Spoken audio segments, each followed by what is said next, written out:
Hello, friends. My name is Marie Gervais, and today I'd like to speak with you about a haven and refuge from severe mental tests, a combination of Baha'i teachings and polyvagal theory, which, as I go through the presentation, you will see is very important to our spiritual, material, and physical development. So the beloved master laid stress on severe mental tests that would inevitably sweep over his loved ones of the West. And those tests would purge, purify, and prepare them for their noble mission in life, meaning that the tests that we experience and that we see around us are necessary, even if they feel unpleasant at the time.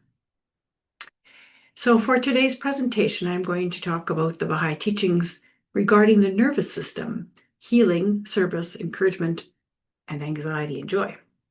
And then I'll go into the polyvagal theory, the vagus nerve, neuroception, and safety.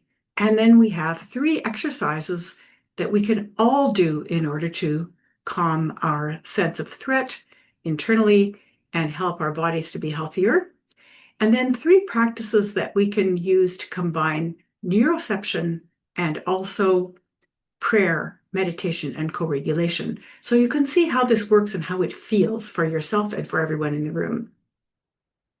So we're going to use these neuroception practices together with the Baha'i teachings for our own self-healing and to understand how to live a more congruent life, where we can help others to feel safe and loved because we feel safe and loved, and we can help to heal and connect others.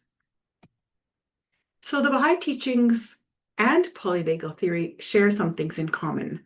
They are a holistic approach to health, emphasizing the interconnectedness of both the physical, mental, and spiritual well-being of not only individuals, but humanity.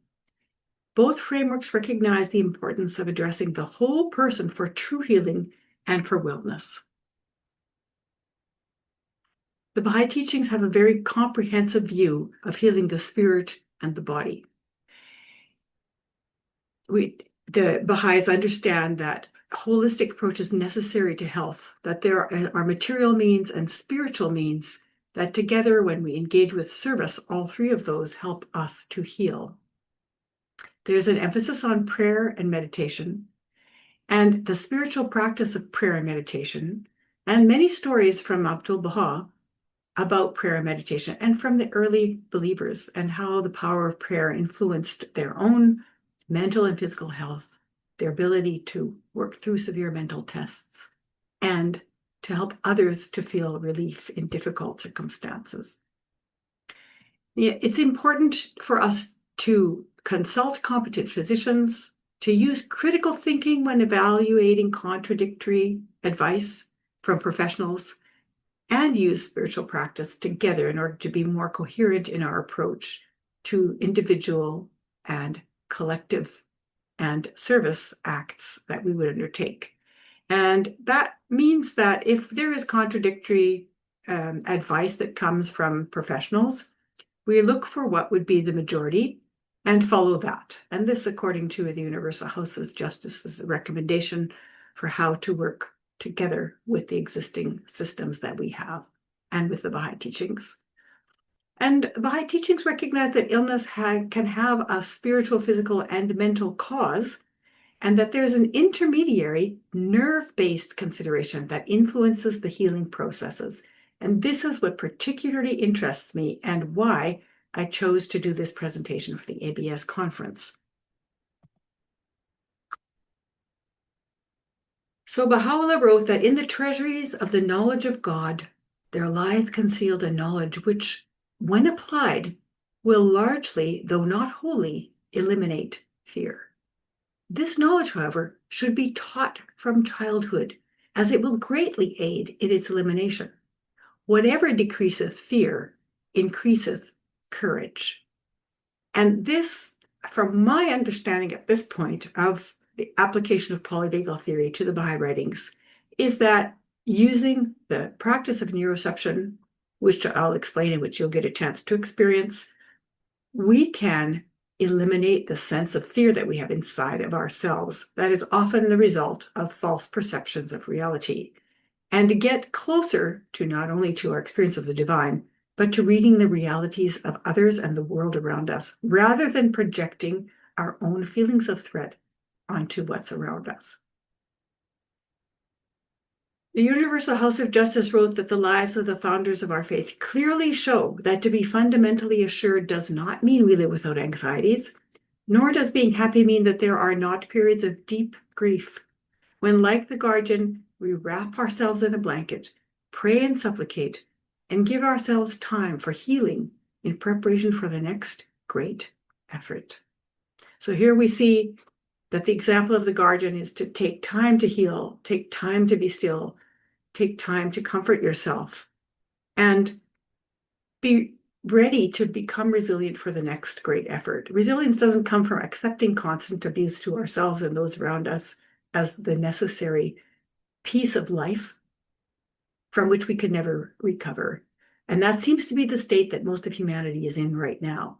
Resilience comes from healing and moving forward with hope and new tools, which we get through experiencing tests. So it's all good. Ben Abdul-Baha wrote, "Strive as much as you can to turn wholly towards the kingdom, that you may acquire innate courage and ideal power." And an example of that for me would be that I frequently feel anxious about doing some service for the faith. I could choose to allow the anxiety and fear of things going wrong, which they inevitably do, and I could choose to just allow that to rule me and not do anything. Or I can calm my nervous system and say, let me turn myself wholly to the kingdom and to divine bounty and find courage and ideal power and move forward. And through that, I learn both ways, how to calm myself down and move towards a goal without feeling that my emotions are true.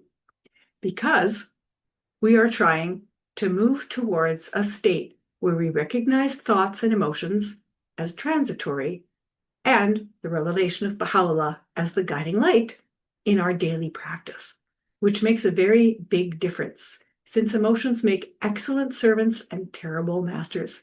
And when we allow our emotions to overwhelm us, or we pretend that they aren't when they are actually overwhelming us, we are allowing the emotion to become the master instead of the servant, which is what emotions were intended to be. So here are some of the Baha'i writings about spirit and body, the nervous system, and spiritual healing, which I absolutely love. And I put them together in a particular order so you can experience them in the way that I understand them. So if you like to mix them up on your own at some point when you have this PowerPoint or this recording, feel free to do that. Just remember that the words are really important. The way they are expressed in the writings are very important. And I am not interpreting them. I'm just putting them into an order that helps me to understand how these things work so we can eliminate fear. Not entirely, but as much as possible. So there are many references in the Baha'i writings and in prayers to the body. It's constant. And I didn't notice this until I started doing my own training in emotional freedom therapies. And I had to pay attention to my own self, my own body. And then it started to pop up everywhere. So here are some examples. "Thou seest, O my God, how my spirit hath been stirred up within my limbs and members in its longing to worship thee." This is like you viscerally experience this longing to worship God in your limbs and members. Or "my back is bowed by the burden of my sins." So you don't start with the burden of the sins, you start right away with how you feel it in your back. And the spirit is stirred up within your limbs. So you're noticing it in your body first. "Whenever I ponder my evil doings and thy benevolence, my heart melteth within me, and my blood boileth in my veins."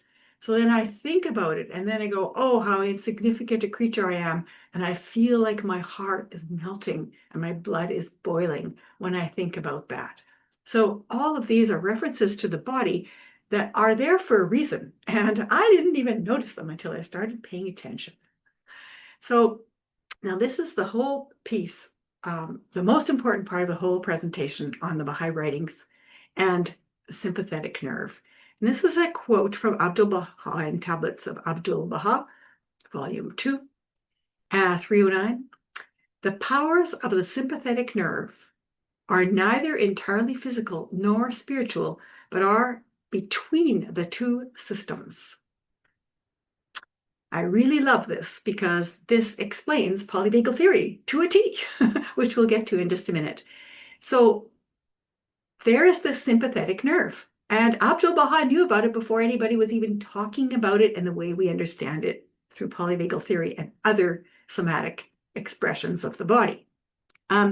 He understood it, and he said, this is in between the spiritual and the physical, but there's more. Stay tuned.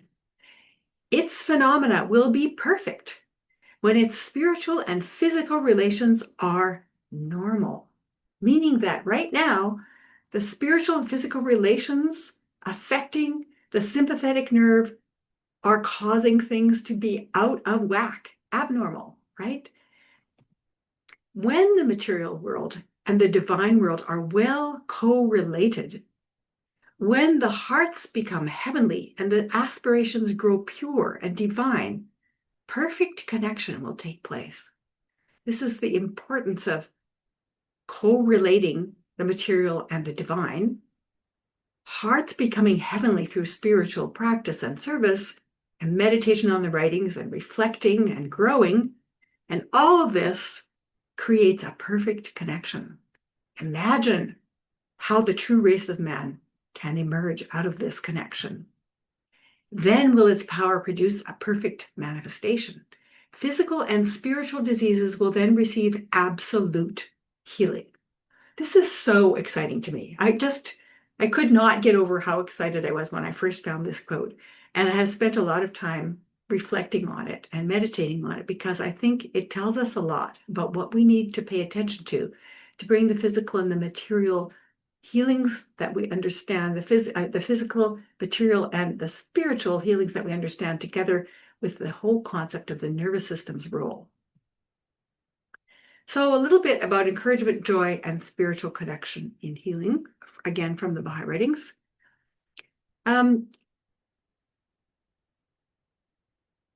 The sick can be healed by means of heavenly joy and spiritual exaltation, by communicating blissful glad tidings. So this is the one way to affect the nervous system, is by other people's exaltation and spiritual joy, helping that person to feel the excitation of the nerves in a spiritual way.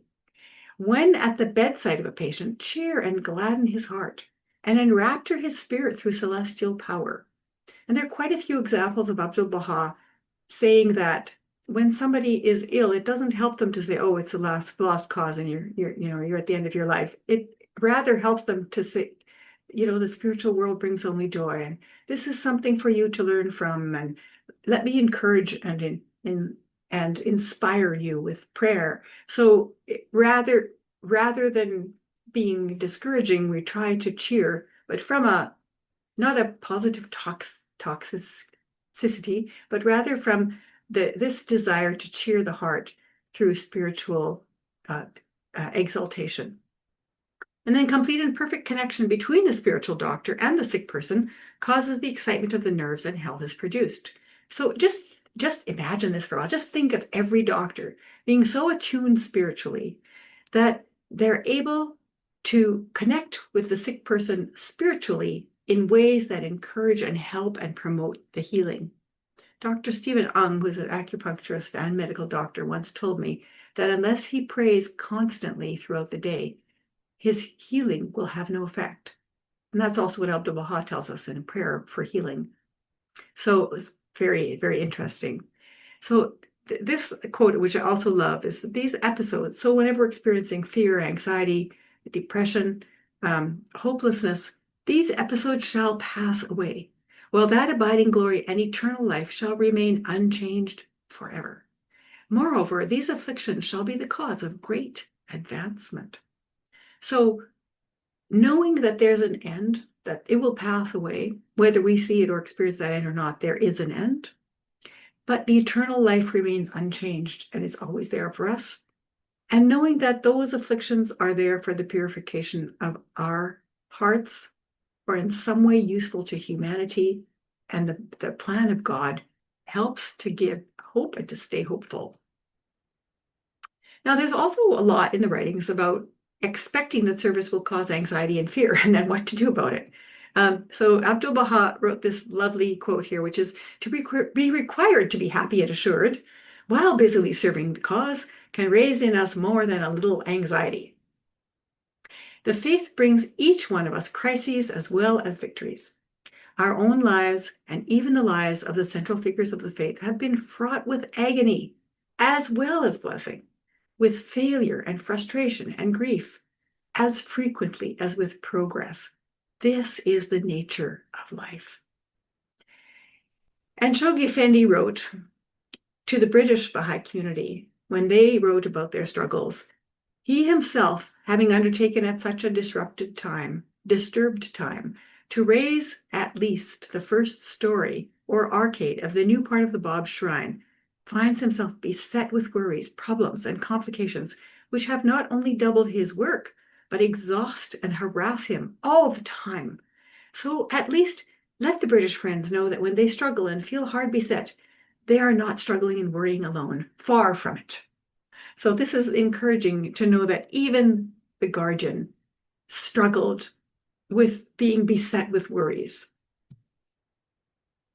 And then this message from the Universal House of Justice is also wonderfully encouraging and helps us to understand in our modern age the role of anxiety in teaching the faith and what it should and shouldn't be. We feel that an over-anxiousness on your part about a breakthrough and undue worry over the state of society can be counterproductive. While there are opportunities for greater growth than is occurring, neither your assembly nor the friends must burden themselves with feelings of failure at every disappointment, for such feelings are self-fulfilling and can easily cause stagnation in the expansion of the cause. The tendency towards frustration, sometimes induced by a desire for instant gratification, must be resisted by an effort to gain deeper appreciation of the divine process. So in this case, we're thinking, I'm not going to succumb to these feelings of frustrations. I experience them, I notice them, but they are not my reality. The reality is that there is a divine process and I'm a part of it. And this reminder can help us to feel better in times of difficulty. And then Shoghi Effendi wrote a lot for what we should do to take care of ourselves. He was very sad to hear that you have not been very well, for it undoubtedly caused much anxiety to the members of your family and also kept you from your work. The cause cannot afford seeing its fine servants ill and handicapped. Please take great care of yourself, that the attack may not recur. And this is not a direct reference. We don't know the personal story behind this, but the emotional effect affects very deeply our physical ailments and stresses and tensions. They can exacerbate and cause physical symptoms that are not related to disease initially, but can become related to disease because of the practice of anxiety and not knowing how to care for ourselves. So there's more about this. If sorrow and adversity visit us, let us turn our faces to the kingdom, and heavenly consolation will be outpoured. If we're sick and in distress, let us implore God's healing, and he will answer our prayer. When our thoughts are filled with the bitterness of this world, let us turn our eyes to the sweetness of God's compassion, and he will send us heavenly calm. If we are imprisoned in the material world, our spirit can soar into the heavens, and we shall be free indeed. When our days are drawing to a close, let us think of the eternal worlds, and we shall be full of joy. And again, whatsoever may happen is for the best, because affliction is but the essence of bounty, and sorrow and toil are mercy unalloyed, and anguish is peace of mind, and to make a sacrifice is to receive a gift, and whatsoever may come to pass hath issued from God's grace. So we are to be grateful in all circumstances, whether it's difficult or pleasing and easy. All of those circumstances are part of God's grace. So some specific guidance about taking care of ourselves, which is something that I think most Baha'is definitely need to pay attention to, including myself, which is why I researched it. So there's an interesting guidance from Shoghi Effendi, who said, there is no doubt that there is vicarious atonement for others. So it is possible to atone for other people's suffering and sins and burdens. And can be in the nature of sacrifice, it can be accepted. The nature of sacrifice can be accepted for this atonement. But where we draw the line is a mystery.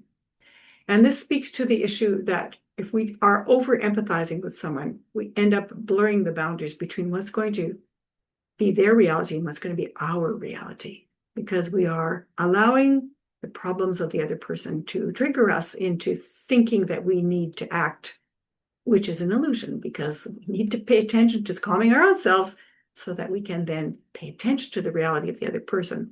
And that doesn't happen through overemphasizing. If you take over-empathizing, rather. If you take better care of your own health and build up your reserves, it would certainly be better for you and for your work.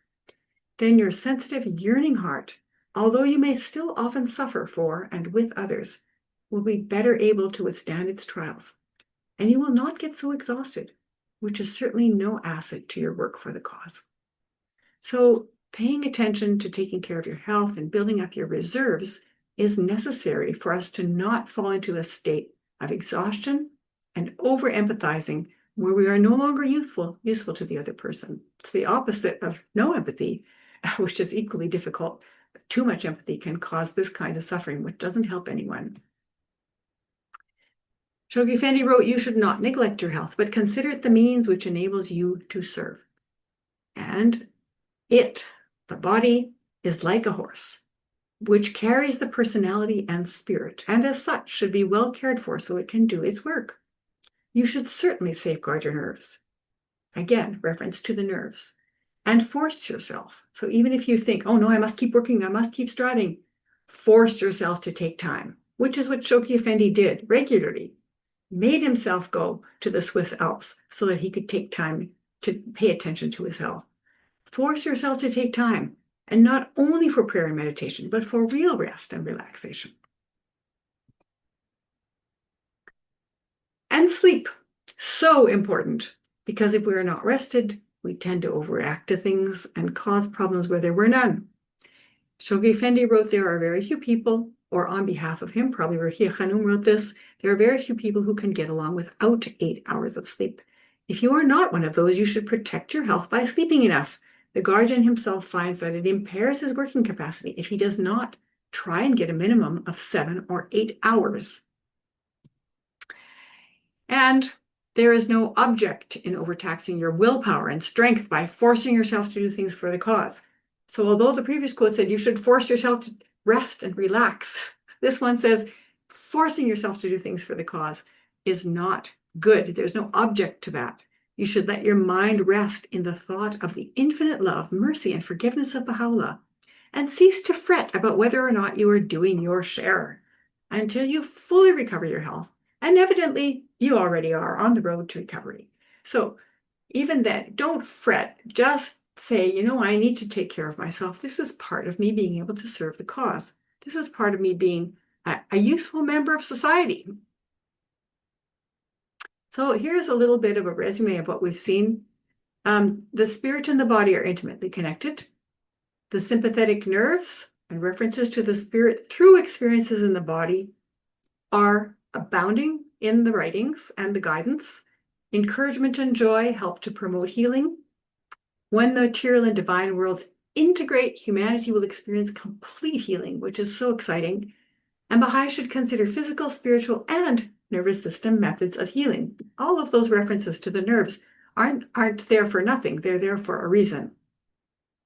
So the other main theme is that service often involves suffering. And it doesn't mean we're doing anything wrong or there is something that's an issue. There is suffering in life, and it's a necessary part of our development, but it doesn't mean we should neglect our health, our sleep, or rest. And even the prophets of God cried out in despair. The master and the guardian spoke of the weight of their responsibilities and the heavy emotional burden on their hearts. And at the same time, they urged the friends to turn to prayer and the kingdom of God for relief. The third theme is to take care of yourself to serve more effectively. And detachment from our tendencies to expect instant results is really important if we want to learn the lessons of service. Suffering is filled with lessons, and the joys of the spiritual world abound when we learn those lessons. And if we don't, we experience more suffering. So now a little bit about polyvagal theory and neuroception and the 6 exercises that we get to practice together so you can feel and experience this for yourself. So polyvagal theory provides a scientific framework for understanding the physiological basis of our experiences. It emphasizes the autonomic nervous system's role in regulating our states of being. In the past, we used to think that the nervous system was a switch that was turned on when we experienced danger and off when we didn't experience danger. Now we know that it is much more nuanced than that, and that our experience of threat is, by and large, controlled by the vagus nerve, which is a wandering nerve that connects every part of the body to the brain. And that when the vagus nerve reacts to something in the body, hormones are produced and all sorts of processes happen in the body to keep us in a state of anxiety and fear, which, if that continues, makes us paranoid and obsessive. Hence, we see all of the problems with paranoia and obsessive compulsive behaviors in people, and moves us towards seeking things that are harmful or addictive. So learning to pay attention to the nervous system is helpful because that's the middle ground that's going to combine the physical and the spiritual to effect complete spiritual and physical healing, according to Abdu'l-Baha. So that's the focus of the autonomic nervous system, is that it actually does it on its own. But when we are stressed and worried about things, we stop it from doing its job. And so we need to be more conscious and intentional about harnessing the powers of the nervous system to keep ourselves and others calm, which always improves thinking, because then the blood flow moves through the whole brain and the whole body appropriately, and we have appropriate responses to things. So the whole crux of the polyvagal theory is that if you don't feel safe in your body, not in your mind only, if you don't feel safe in your body, you can't do anything because you go into a threat response. And we need to feel safe to heal and to perceive reality. And that social connection is absolutely necessary to promoting safety. And when we're missing it in our lives, we need to find ways to build social connection. So this is the vagus nerve, just to give you an idea. It's like the back of your brain, and it's a floating nerve that goes everywhere and has thousands of connections. And each of those connections is sensing continuously its neurological perception, which is why Dr. Stephen Porges called it neurosception. So the body is sensing continuously through the vagus nerve and sending messages up to the brain. And the brain sends messages down into the body as well, which we'll talk about in the next slide.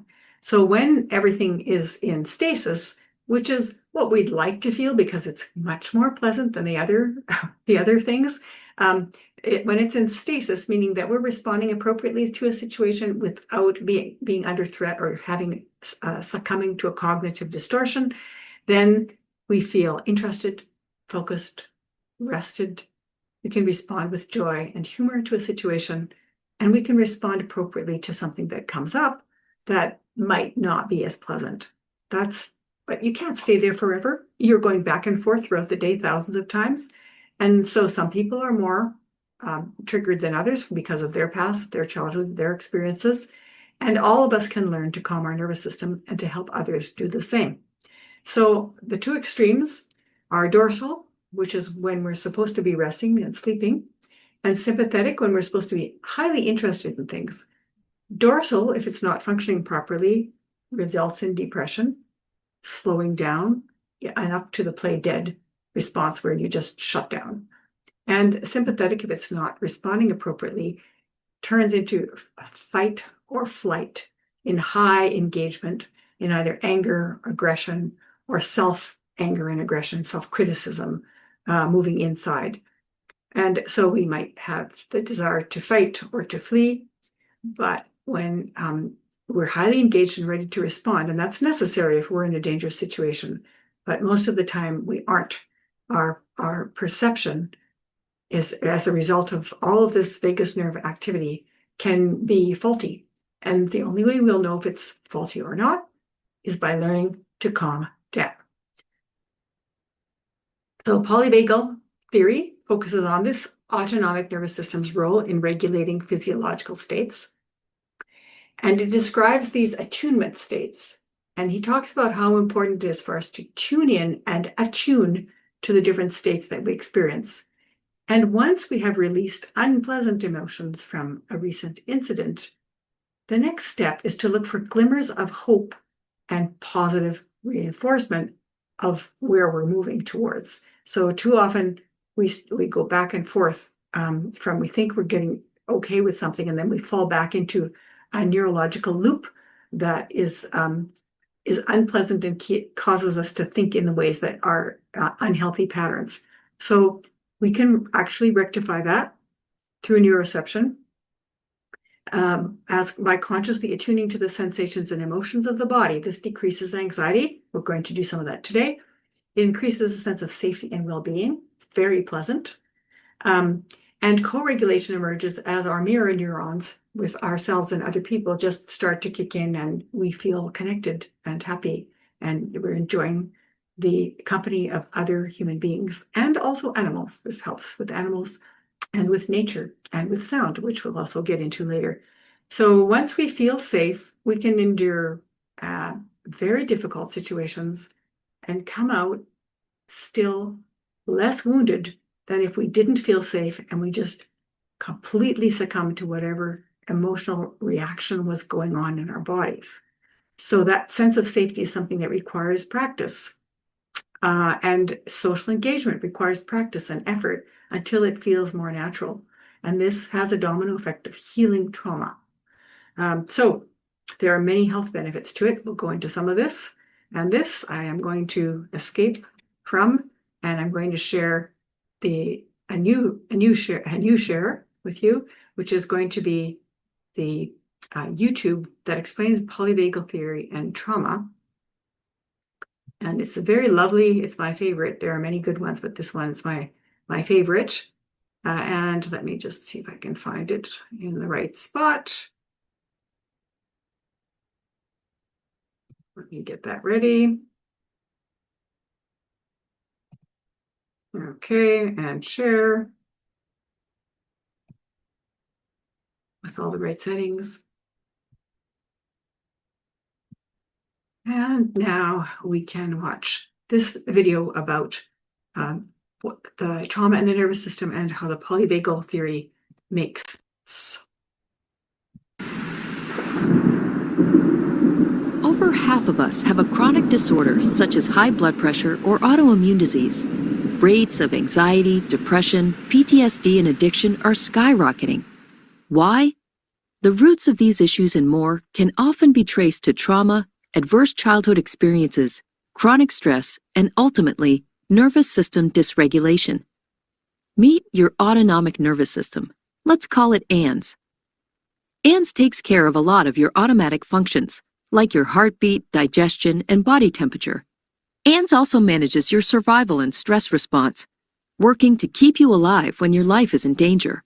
ANS functions as our built-in detection system, constantly scanning our environment for cues of safety and cues of danger. As ANS scans the environment, it has 3 general responses or states. Safe. You feel calm, relaxed, and connected to those around you. Mobilized. When ANS detects danger, it sends a command and your heart rate and breathing increase, adrenaline and cortisol are released, and blood rushes to your muscles so you can handle the threat. This is our fight-flight response. Immobilized. When ANS detects that the danger is so great that you can't fight or run, it shuts you down. In this state, our heart rate, blood pressure, and body temperature decrease, and pain-numbing endorphins are released. ANS does all of this automatically without us thinking about it. ANS doesn't just use these states for survival, it uses them to navigate through the world each day. When ANS functions well, it moves fluidly from one state to another, 1 minute mobilized and ready for action, and the next resting and recovering. ANS will often blend states together. When we play, ANS combines the mobilized and safe states, and when we are intimate with loved ones, it combines immobilized and safe states. When ANS can stay flexible and fluid like this, it helps us manage and become resilient to stress and negative events. We're able to bounce back and move on. Unfortunately, when we experience trauma and chronic stress, it can keep ANS from functioning in a healthy, regulated, and resilient way, and can keep us stuck in states of survival. A friendly get-together can become frightening. A simple meeting at work can become threatening. For those with a history of trauma and chronic stress, the ANS detection system often becomes faulty, constantly signaling danger even when we are safe. It's like ANS is an alarm system, constantly signaling fire even when there's no smoke and no flames. Consistently living in these survival states can be debilitating, and we often develop adaptive strategies like using drugs, alcohol, food, work, or sex in an attempt to bring regulation and temporary relief. Understanding how trauma impacts us is critically important. There is a whole spectrum of experiences that can be traumatizing and adversely impact ANS, like accidents, assaults, and natural disasters, which are often called shock traumas. There is also developmental or relational trauma, when we experience chronic adversity, abuse, neglect, and lack of safety while growing up. Many other experiences can be traumatizing, including chronic stress, medical procedures, and adverse community environments, like poverty, discrimination, and violence. Additionally, new research in epigenetics shows us that trauma can get passed down genetically at least 3 generations. In the past, we've thought about trauma as events that happen to us. We now know that trauma is an experience, not an event. It's what happens inside of us as a result of what happens to us. It's our response to the event rather than the event itself. Over 20 years ago, Kaiser and the CDC launched a groundbreaking study of over 17,000 patients that showed a direct link between adverse childhood experiences, or ACEs, and long-term health and wellness. In the study, 2/3 of participants reported at least one ACE. Over 20% reported 3 or more. When participants reported 4 or more ACEs, this corresponded to an increased chance for heart disease, cancer, drug abuse, and more. With 6 or more ACEs, life expectancy decreases by almost 20 years. We are learning that many physical and emotional symptoms may emerge from a chronically dysregulated ANS. When ANS gets stuck in survival states, our biology shifts its focus from the tasks that keep us healthy, happy, and thriving to surviving the immediate perceived threat. Many conditions and symptoms that are chronic and difficult to diagnose and treat can be attributed to a dysfunctional ANS. Our childhood experiences can also keep us from connecting with others. This is vitally important because as children, our #1 survival priority is to attach to caregivers. When the people responsible for our safety aren't safe, and we are living in chronic states of unsafety, ANS doesn't get wired right. The part of ANS that judges what is safe and what is not becomes faulty. If intimacy and connection were unsafe as a child, as adults we'll often unconsciously reject attempts from friends and partners to connect. Even though intimacy and connection is what we want, ANS feels it's unsafe and won't allow it. Trauma compromises our ability to engage with others, replacing the need for connection with the need for protection. When there has been trauma, ANS can no longer differentiate between our unsafe past and our now safe present. ANS can't turn off the need to protect, even though we are now safe. So what can we do when ANS becomes dysregulated? How do we recover from trauma and develop a healthy, regulated, resilient nervous system? Fortunately, we can retrain ANS to feel safe again. This is best done with the help of others. Each one of us has an ANS, And our ANDS is constantly communicating with and attuning to the states of others. We autonomically mirror the states of those around us. This is called co-regulating. We see it in herd behavior. If one animal senses danger, the entire group becomes more alert, increasing their chances of survival. We're exactly the same. When we're with others who are stressed, angry, or depressed, it makes us feel worse. When we're with others who are calm and happy, it makes us feel better. Connecting with others who are safe, attuned, and present is the best way to restore a healthy ANDS. For those struggling to recover from the impacts of trauma, there is an emerging field of innovative clinical therapies that have been developed to reestablish safety and regulation to ANDS. We're also learning that many of the activities we intuitively know make us feel better, like spending time in nature, practicing yoga, dancing, helping others, and more, can help ANDS become more regulated and resilient. Healing from trauma and finding release from being stuck living in survival states comes as ANDS becomes regulated, increases its capacity for resilience, and regains its flexibility. It's not about being calm all the time or mobilized all the time. It's about having a flexible and resilient nervous system that can accurately assess safety and danger and responds appropriately. We're truly resilient when we can fluidly move from one state to another. For those living with the impacts of trauma and chronic stress, becoming unstuck is like beginning a new life. For the rest of us, understanding how our nervous system states guide our behavior can help us become happier, healthier, and more empathetic human beings. Collectively, we have an epidemic of social issues that are rooted in trauma. If we can do the work to heal past traumas and build healthy, regulated nervous systems as individuals, families, and communities, we can end the cycles that continue to reinforce our greatest challenges and create a safer, vibrant, and more connected world. Something that I found very fascinating when I read Stephen Porges and Seth Porges, his son's joint work together about the nervous system, was the piece that 80% of nervous system responses move from the body to the brain.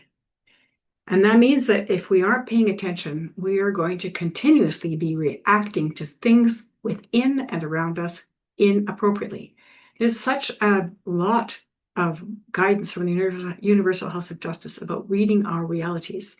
And noticing your inner reality is very important to be able to perceive the outer reality accurately. 20% of these messages go from the brain to the body. We think we can control everything by conscious thought, but our conscious thought is sabotaged by a reaction to things until we have that under control, in the sense that we notice it, allow it to pass, and then start paying attention to what is going on inside and outside of us. We will not be making correct decisions because we just don't have the proper blood flow to the entire brain to think. But when we do notice that, we increase our capacity to think rationally. So the other thing that happens when people are under a lot of stress and don't know anything about the nervous system is cognitive distortion, which is another way to describe the ego. And the ego, as the insistent self in the Baha'i writings, means that self keeps reasserting itself in times when we should be humble or turn to God so that we can properly pay attention to what needs to be done in the moment. And so whenever the self takes over, the ego takes over, it's a distortion of reality. And this is also connected to our neurological selves. So you probably recognize this. I'm sure everybody has done this. There isn't a single human being that hasn't engaged in one of these or all of these cognitive distortions at some point. The first one is, I must always be right. And the more education, status, and titles you have, the more likely you are to fall prey to this cognitive distortion, because there's a feeling that you have to be superior because you must be the right person. And it causes a lot of problems because it is the biggest obstacle to unity. The belief that we are right is the biggest obstacle to unity, according to Abdu'l-Baha. The other thing people do when they feel they must always be right is called virtue signaling. Like, for example, somebody says, "Oh, I never do that," or that's something that, I overcame that many years ago, and look how great I am. Virtual signaling is another cognitive distortion that has to do with insisting that you maintain superior moral ground. So that's one distortion. And anytime I feel like I must be right, which happens to me, I will say, I'm really noticing that I want to be right here. And as I notice that, my desire to be right calms down. And I also notice that I get very excited when I want to be right. So as soon as I get excited, that means I'm moving into high sympathetic. And high sympathetic is a fight response when I want to be right. So that means I'm moving into a distortion, and I'm pushing my nervous system into a state of fight, which is not helpful at any point. So that's one. Another one is disqualifying the positive, which many people fall prey to because they will just keep finding evidence that they are unworthy and incompetent. And since the adult ego needs to feel good and competent to be satisfied, it's a big problem. So this is the inability to see or acknowledge the positive. That went well, but it was just a fluke because things always go wrong. Or I can tell nobody likes me at work, even if they seem nice. They're probably just faking it, right? So it's always disqualifying the positive. And when the nervous system feels safer, people tend to focus more on the positive. They get more glimmers, as I was mentioning earlier. They get more glimmers of positive, and they can use that to bring themselves back into an appropriate neurological state, regulated state. And then mind reading or fortune telling. So people will at some point go, you know what? Nobody wants to hear what I have to say. So that's not why that's why I'm not participating in this consultation. That's fortune, your mind reading. And fortune telling, that's just who I am. I will always lack confidence. I'm just a person with lack of confidence and low self-esteem. Therefore, I will never be able to do anything differently. Those mind reading, fortune telling things are cognitive distortions, and they're manifestations of the ego. Blaming and judging, which we see all around us in the world, is deflecting disappointment with anger. So it's actually a flight response because we want to run away and we can't. So then we attack and move to fight. So you probably didn't even read my email. So there you go. You start blaming the other person before you even know. You could ask, I sent an email. Did you have a chance to read it? Instead of saying, you probably didn't even read my email. Or you're late because you don't care. So that's judging. So we go judging and blaming others. Anytime I notice that I'm blaming and judging in my mind, I am tired. It's my indicator that I need to go rest. I need to take a nap. I need to go to bed early that night. I start blaming and judging when I'm tired. So that's, for me, that's what it is. But it might be different for you. But noticing it can help you to move out of that ego distortion. The devil's advocate is picking apart a position as if it were beneficial to the goal to destroy it. And, this is whatever solution comes up, there's somebody in the group who keeps causing it to be not actionable because they're being the devil's advocate. They think this is going to help, but it doesn't. It's just a stall technique to keep away from acting. If you name something and name a course of action, and then that means you become responsible to act on that course of action. And there's also this belief that criticism motivates others to change. Criticism never motivates others to change. It motivates them to dig their heels in and insist that they're right. And then they move into both they move into the I must always be right cognitive distortion. And then gaslighting is undermining others to deflect attention away from our own behaviors. So this is, I don't want this to be known that I've been causing this problem or doing this thing.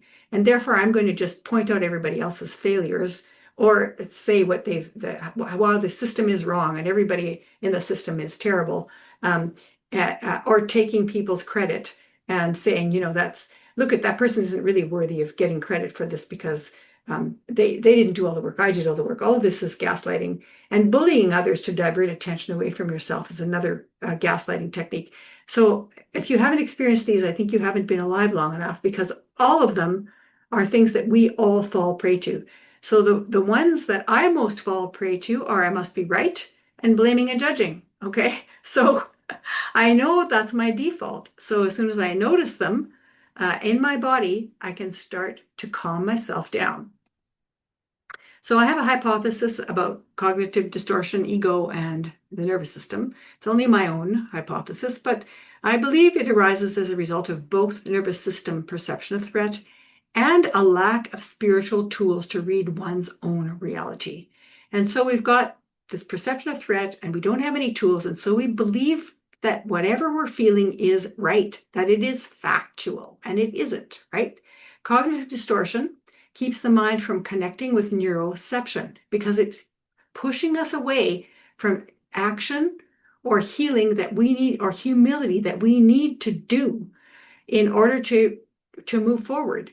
And because we're scared of moving forward, we're scared of making that effort, and we're scared of the uncertainty of it all. So that then keeps us in a state of anxiety, and things get worse and turn into a neurological loop.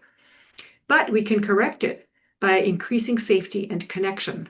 And that can happen and be sustained through prayer, virtue, rectitude of conduct, and spiritual perception. All of those things are necessary to be able to correct cognitive distortion. It's not going to happen by us pointing out somebody else's cognitive distortion and expecting they will change, because that will just be the same thing of blaming another person. However, helping them to feel safe and then helping them to notice some of the glimmers of things that are happening around them will make a difference. So now here we are with the basis of neuroception and how this actually works. I'm sure you're excited to hear about that. So it's so simple that it's deceptively simple. The best way to bring your nervous system back into a state of regulation is to just notice your breath. So there are many breathing exercises I teach them to my clients, but I don't teach them anything until people just notice their breath, because it's the only autonomic nervous system function that you can pay attention to, and it will start slowing you down as soon as you pay attention to it. So just notice that you're breathing. And you can do that now. Just notice the breath coming in and out of your mouth, in and out of your nose. Just notice it. And as you notice it, you'll start to feel more calm. Anytime I feel anxious about something, I'm bringing myself back to noticing my breath. It's the quickest and most easily accessible neuroception technique to use. The other one is to move. Get up and move. Stretch, yawn, go walk and get a drink of water. And we need to move a lot more than we're moving. And typically, the lack of movement causes a state of anxiety to remain in our bodies, because movement always reduces it and helps us to discharge the stress from what we have been experiencing. So we need to move a minimum of 20 minutes of flow movement, like 20 minutes of a walk, 20 minutes of a swim, 20 minutes of running on the treadmill, 20 minutes of vigorous exercises. That movement is going to help release the stress from the body. And the third one is to connect, to talk to somebody, to sit with someone, to enjoy their company. And sometimes when we are in a neural loop of anxiety, we want to connect, and we need to connect, and we feel lonely, but we can't connect. And in that state, just thinking about someone you love is the pathway to connection. Just imagine someone you love, and that helps you to then reach out. I've had clients who stayed stuck in their homes, for days, and then just imagine the friend and the enjoyment that they had with a friend a while back. And then they would send me a message afterwards saying, after our session, I suddenly felt like I wanted to call someone, and I haven't felt like that for months. And then they did call someone, and they realized how pleasant that was. So we can notice the breath without changing it. We can move in any way, or make sure we have at least 20 minutes of continuous movement in it every day as a minimum. And we can connect by thinking about how much we enjoyed the company of another person. And that will allow the nervous system to feel safe so that we can move to action after that. So now, in order to lead a congruent life, the focus is on our dual moral purpose. We have individual spiritual growth, and we have service for the betterment of the world. And unless we combine the two, we are not able to heal. And we're also not facilitating that, that connection that's going to lead to complete healing with the nervous system. So individual spiritual growth and service to the betterment of the world is also helpful to healing and regulating the nervous system. When we read our nervous system realities more accurately, we can then read the actual reality of the people around us and make a more appropriate response. And when we balance self-reflection with collective reflection, then we learn from each other and from ourselves in a way that's very extremely amazing, really, that just helps us in multiple different ways. And then when we have a balance of activity and rest and start to access the courage and wisdom that comes from all of these practices, we are automatically regulating our nervous systems. So in order to affect our dual moral purpose and become more congruent in our lives, remembering the role of the nervous system in material and spiritual healing can be absolutely life-changing. It has been for me. I'd like to show you a way that we can access spiritual states and spiritual practices with a regulated nervous system. So if you just notice your breath right now for maybe 3 intakes of your breath through your nose and 3 exhales, and just keep noticing your breath. And if you do that, then you think of a prayer that you know, you will experience the power of that prayer in ways you never experienced before. So that regulation is absolutely necessary to move into the depths of spiritual experience. Now, you can do that independently of the regulated nervous system, but often a dysregulated nervous system will sabotage your efforts for prayer and meditation. So combining just noticing the breath and then saying a prayer can be very helpful. The other thing that will really help for us to be regulated is to think about some service that we're doing, and if it feels like we can do this with joy. It's not, I think I can do it with joy, I will make myself enjoy it. No, it has to come from a feeling within the body that this is service with joy. And when we can do this service with joy, it doesn't mean we won't have difficulties at some point, but the general feeling and the thought of the end goal brings us joy. And we, as we move through the difficulties, we experience more joy. And a third way to look at this is that the spiritual perception and connection come often through nature. And so if we can experience walks in nature, being in forests and in natural settings by bodies of water, and if we can do that alone and with others, then we are connecting to nature, connecting to each other, connecting to all of creation. And you can do that even if you don't have time to go anywhere, by imagining a beautiful natural space that you enjoyed being in, and having that natural space be a part of your being. Notice it in your soul, in your heart, in your body, and in your mind, and feel the gratitude for being part of this beautiful world that we live in. So those are 3 ways that we can use what we're doing normally to regulate the nervous system. And in the actual real, not the recording, but the actual thing that we're doing, I am going to show this to everybody in ways that we get to experience mirror neurons and co-regulation. It's quite beautiful to notice it, and with a simple group practice that takes a minute. So we'll be doing that. If you want to know more about it, you can connect with me later, Marie@shiftworkplace.com. And here's an example of co-regulating self and others. So you can see this expression of this violinist playing so beautifully, and just so deeply engaged with the music and the sound of the strings. He is co-regulating himself with the violin.